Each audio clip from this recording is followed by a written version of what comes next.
coming with Yvette Carnell, Tone Talks, my YouTube channel.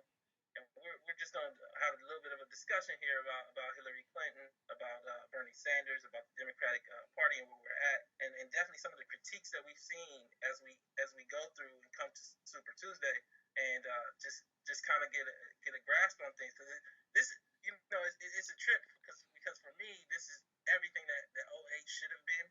'08 was the simple election, and this is like the substantive election, and we're actually not discussing. And Not so no more.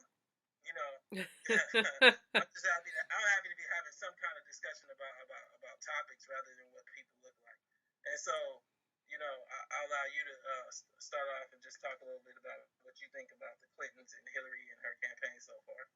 I mean, I think Hillary, I always said that I thought Hillary was going to ring it out in the end, was going to win in the end, but it just, as we went on, it just became more and more difficult to kind of figure out what that path to victory was against the Republican. But I honestly think, we're talking the day that, they found Scalia dead. And I honestly think that changes everything.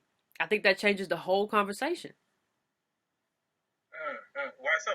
Well, because all of it really a lot of it depends on how Obama plays it, right? But what you have now, I can't I can't really deal with how people or tell why people see Hillary the way they do, but people see Hillary as this kind of tested, Golda Meir kind of candidate, right? They see her as this tested and tried and true electable candidate. And I don't think people see Bernie that way. People see Bernie as as like the older guy, this older Jewish fellow who's right on the politics. And even though the poll shows that he's kind of neck and neck in terms of beating Trump, right? But I think now with Scalia with this whole thing going on, I think the base is energized, and I think the question is going to become, because even if Obama starts trying to appoint someone, which he should, this is going to go on for a long time. So this is going to be looming over the debate. The question of, well, what if Obama can't get this person through? The next person, we got to get somebody that's electable to get the person through. You know what I mean? And I think that person is going to be Hillary Clinton. And I agree with that. I think that the Scalia discussion allows us to pivot from a substantive discussion of what America needs to who is going to be the next Supreme Court justice, and that is a bit of an escape route. But yep. I do think that it's a bit much to think that what we're talking about when we look at Bernie is a candidate versus a message, and I think that's where people are missing it. It's not whether Bernie is electable.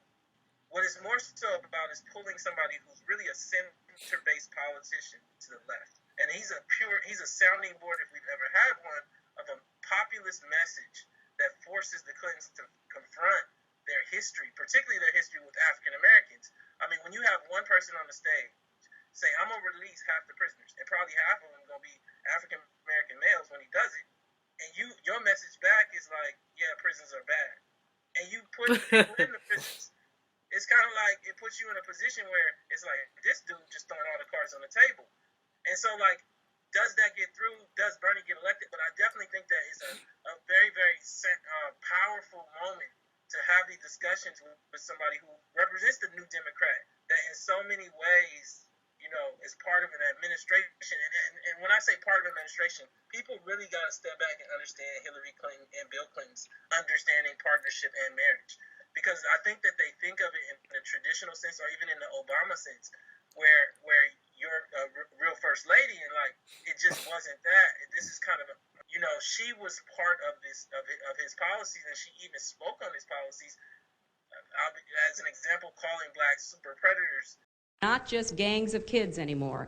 They are often the kinds of kids that are called super predators. No conscience, no empathy. We can talk about why they ended up that way, but first we have to bring them to heel. And so now for her to use that leverage as a Clinton throughout the South is perfectly within her power. But you can't use it and then say she's separate when it comes to judging what the Clintons actually were when Black America tries to correct you.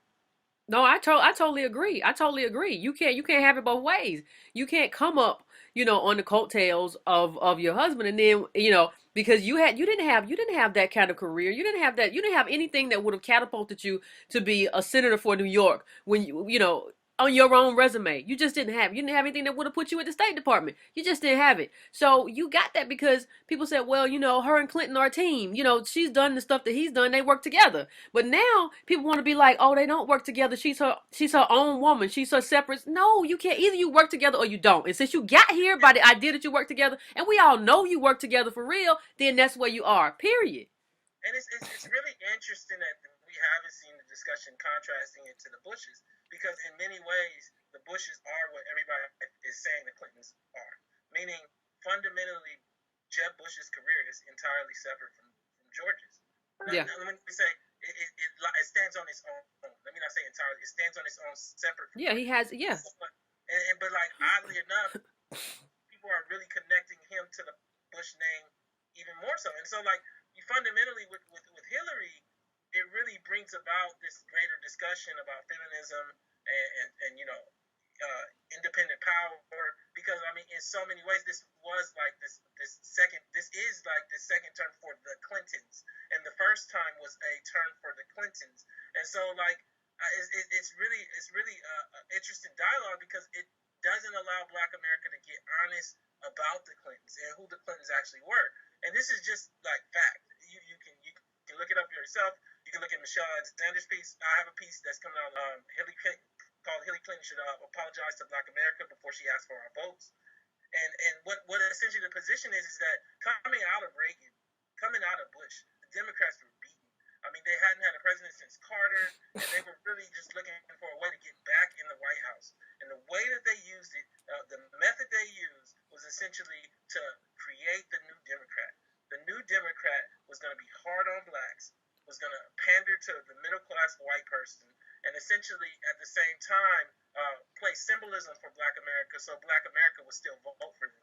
And what ended up happening is that when Clinton gets into office, from a policy standpoint, he actually was detrimental to Black America. But from an actual presentation standpoint, he was, as Toni Morrison is all too often quoted, the first Black president. And so, like, you end up in this position where Black America cannot get past the imagery to get to the substance. And the substance is what has actually eaten their families and their communities alive. And this is what Bill Clinton has apologized for as well. So it's not like I'm making this up.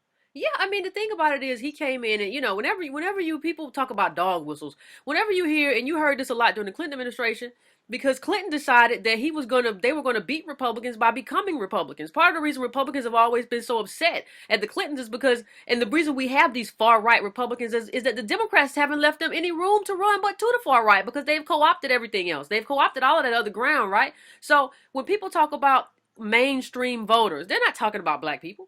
They're talking about middle class, suburban, middle class and upper class white people who live in the suburbs. And that's who they're talking about.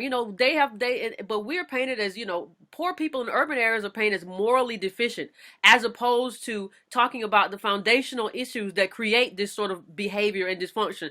This comes out of poverty. Like, this sort of behavior is raggedy schools, no jobs, no capital. And so, yeah, you have crime and other things, but this is painted, and it was painted by the Clintons as morally. I mean, people don't remember that it was Bill Clinton who said after they called the LA riots like something that comes out of a culture of poverty. He said the LA riots. He didn't say anything about the conditions or what happened or people being beat by the police. He didn't say anything about all that other stuff. He just said it was a culture of poverty, and that's how we were painted. Like, he was like a Bull Connor. People say that people always blame Republicans for like playing this racist game, whatever. Like, Bill Clinton did it better than anybody. And I definitely agree. And I did the documentary Freeway Cracking the System, detailed the war on drugs, detailed the dynamic of it all. It's just so interesting that when you start to like say Clinton, people automatically think liberal. And when you look at his '94 criminal justice bill, which we'll get into a little bit more, that everybody says everybody supported. It was his bill. It was his bill that he signed and he pushed for. And what it did is essentially it monetized black male failure. By that I mean, it wasn't just black men went to prison. It was a lot of money sent to states to put black men in prison, creating a lot of jobs. And so like you even go a step further, and nobody's really discussed this. I kind of talk about it in my 96 in my piece on it. But the 96 Telecom Act was so destructive to black wealth that, you know, people, and it's surprising nobody talks about. I mean, what you had in 96 when he signed that is a move from having black radio, having some black TV, to essentially being co-opted. And Viacom and Clear Channel owning everything that we do.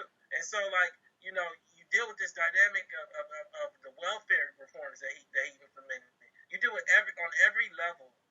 The policies that were implemented were detrimental to black people. The one thing that everybody loves to hang on is the economy, and the fundamental problem with that is it wasn't sound. It was subprime.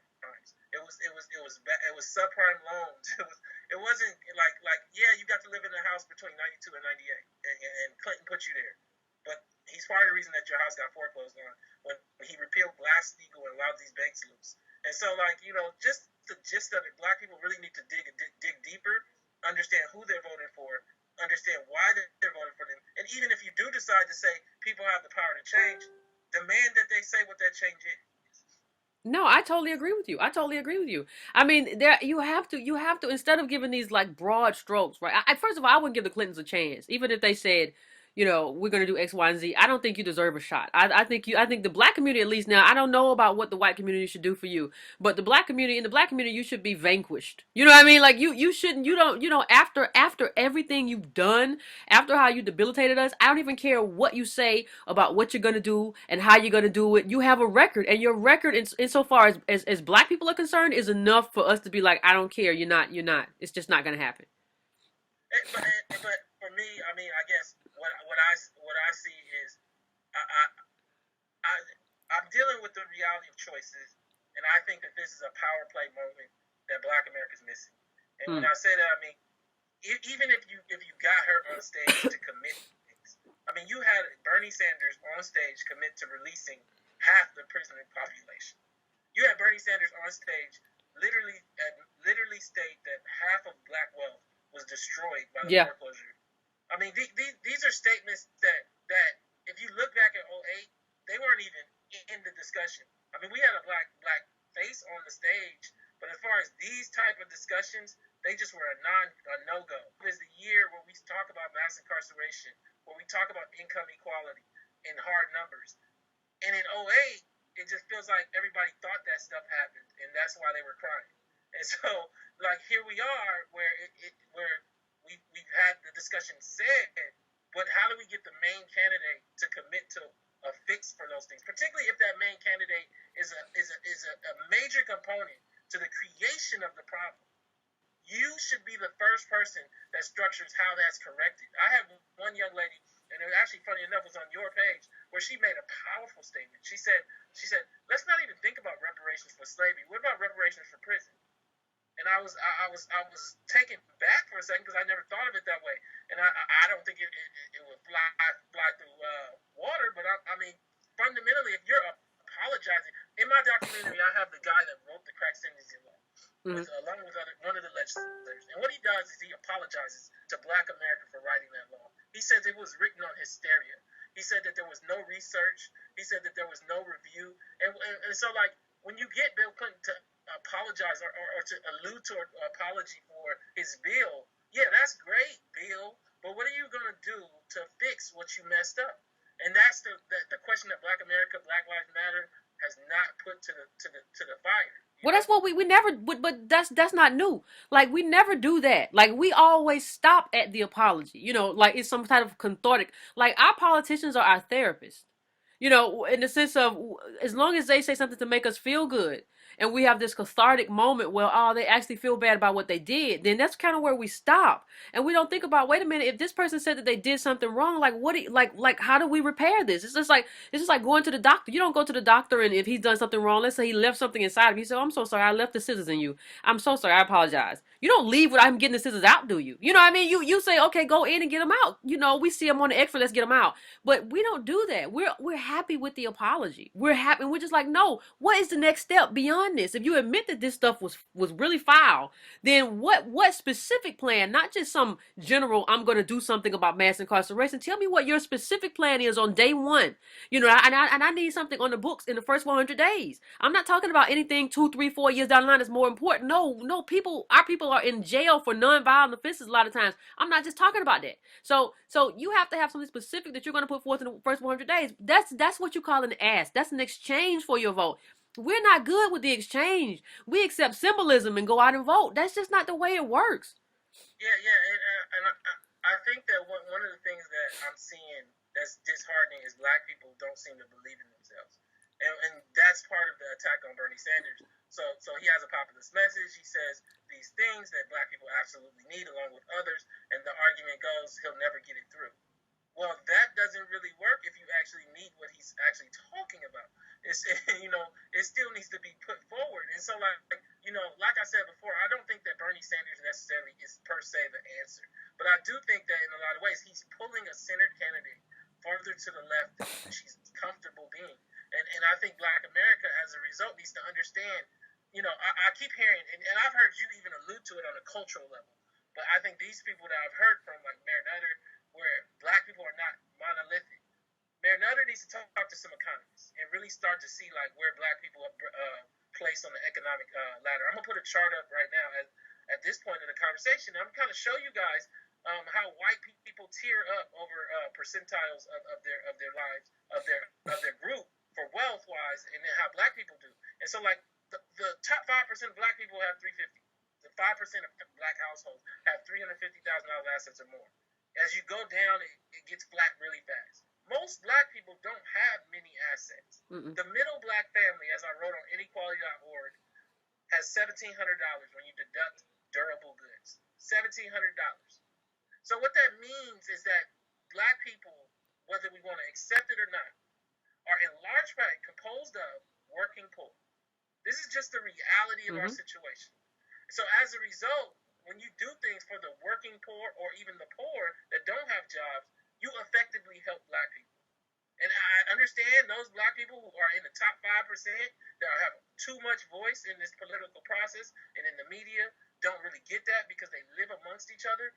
But there's 14 million black households. Only 700,000 have more than $350,000. 700,000. Yeah, and I think the point you make is true. This is what black people need to understand when they make we're not monolithic argument.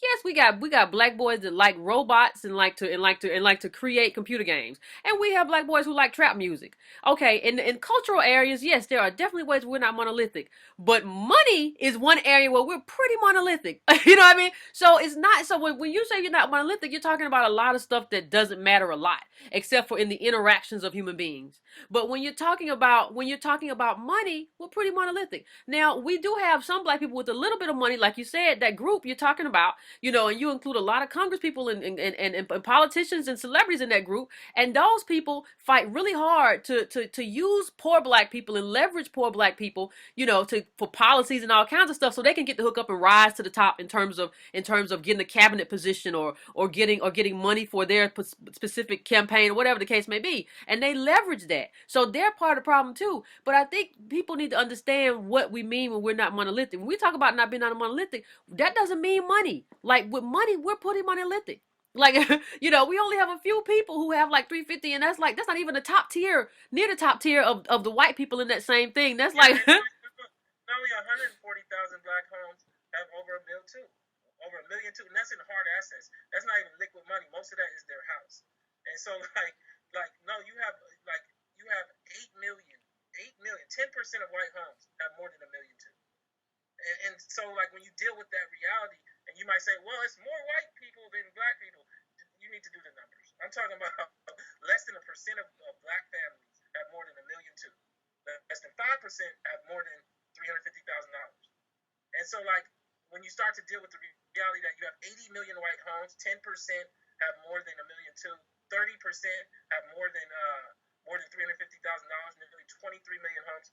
Their reality is more of a spread, less monolithic in terms of economics. And because our reality is so monolithic on the economic level, the attacks that Black America has made on Bernie Sanders are just like low-hanging fruit to me.